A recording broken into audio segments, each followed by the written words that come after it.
The first rule of success is to have a vision. You see, if you don't have a vision of where you go, and if you don't have a goal where you go, you drift around and you never end up anywhere.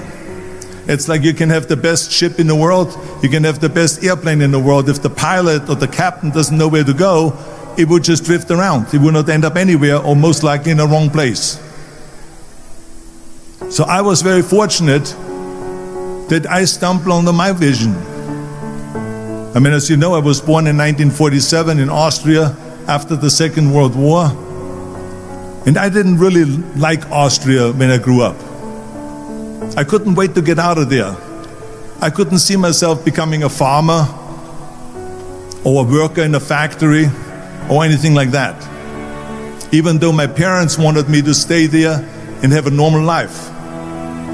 My father wanted me to become a police officer like he was.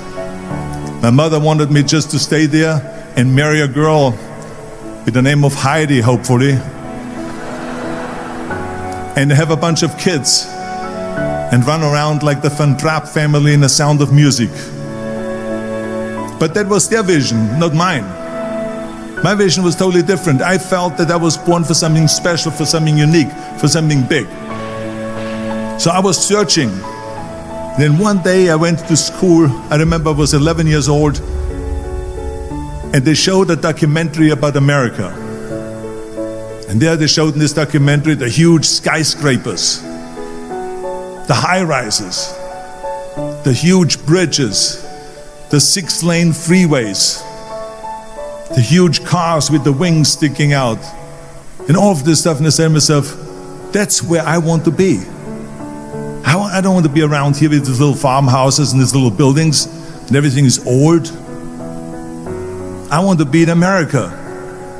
But now the question was just, how do you get to America? In those days, it was a very expensive trip. It's not like today. So again, I was very fortunate that one day after school I walked by a store in Graz, which was called Brühl. And it was the only store that really sold kind of American stuff. So one day, they had jeans there, American jeans. And then they had the bull walker. And then they had an expander. And some barbells and some dumbbells and an exercise bench in the window. So I went inside and I looked around and I looked at this stuff, and then I saw a magazine. I saw a bodybuilding magazine that had Reg Park on the cover. Reg Park was then a 3-time Mr. Universe. And I saw him on the big screen as Hercules. And on the cover it said, how Reg Park, Mr. Universe, became the Hercules star. That's what the cover story was all about. So I looked at the cover and I said to myself, I got to get this magazine. So I bought the magazine, I took it home and I read it over and over from the front page to the back.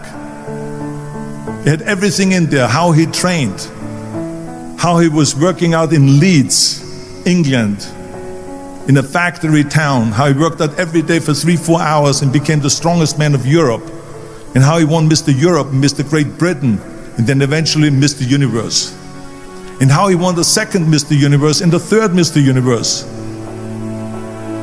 and how he was discovered to play the starring role in Hercules.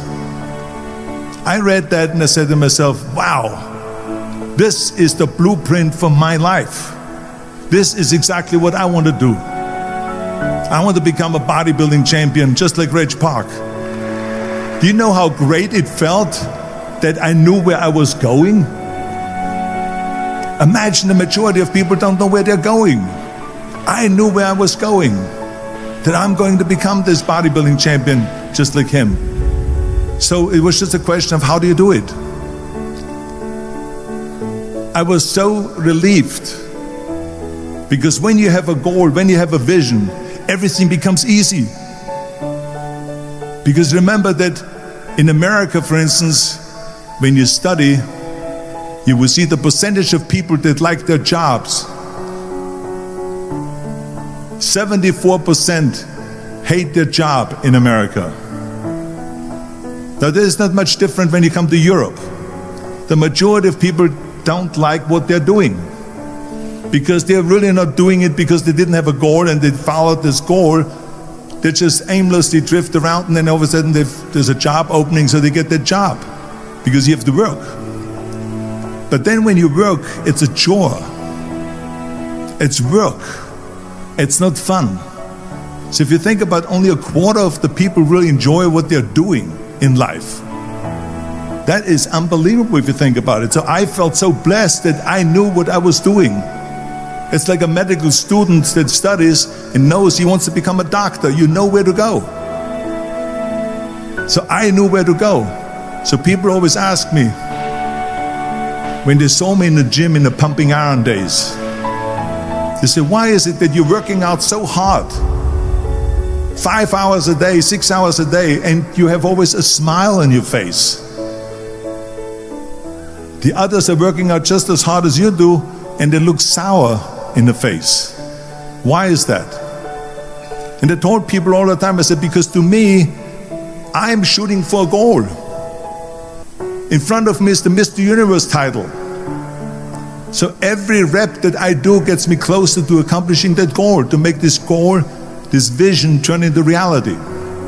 Every single set that I do, every repetition, every weight that I lift will get me a step closer to turn this goal into reality.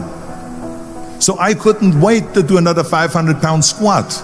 I couldn't wait to do another 500-pound bench press. I couldn't wait to do another 2,000 reps of sit-ups. I couldn't wait for the next exercise, for the next half hour of posing and all the kind of things that you have to do to be a champion. With the age of 20, I went to London and I won the Mr. Universe contest as the youngest Mr. Universe ever. And it was because I had a goal. So let me tell you something, visualizing your goal and going after it makes it fun. You got to have a purpose no matter what you do in life. You got to have a purpose. So that's rule number one, have a vision. Rule number two is, don't listen to the naysayers. Don't listen to the naysayers. Everything I ever did, the thing that I heard out of people's mouth was, that's impossible. That can't be done. Or no. I remember when I wanted to be a bodybuilding champion, including my parents and everyone else around me, said this is impossible. Why don't you become a ski champion? That's what they do in Austria. Or a bicycle champion, or do some track and field. You can't be a bodybuilding champion. That is exactly what I heard, and of course I proved to the people that it can't be done. So whenever someone said to me, it can't be done, I heard it can be done. When they said no, I heard yes. And when they said it's impossible, I heard it is possible. Because I am a strong believer. I'm a strong believer what Nelson Mandela said, that everything is always impossible until someone does it. Well, I'm going to be the one, I said to myself, I'm going to do it and I'm going to show it to them. Maybe it has never been done before. That's perfectly fine with me. But I'm going to do it. And I did not listen to the naysayers. But I didn't listen to those losers. I didn't listen to them at all.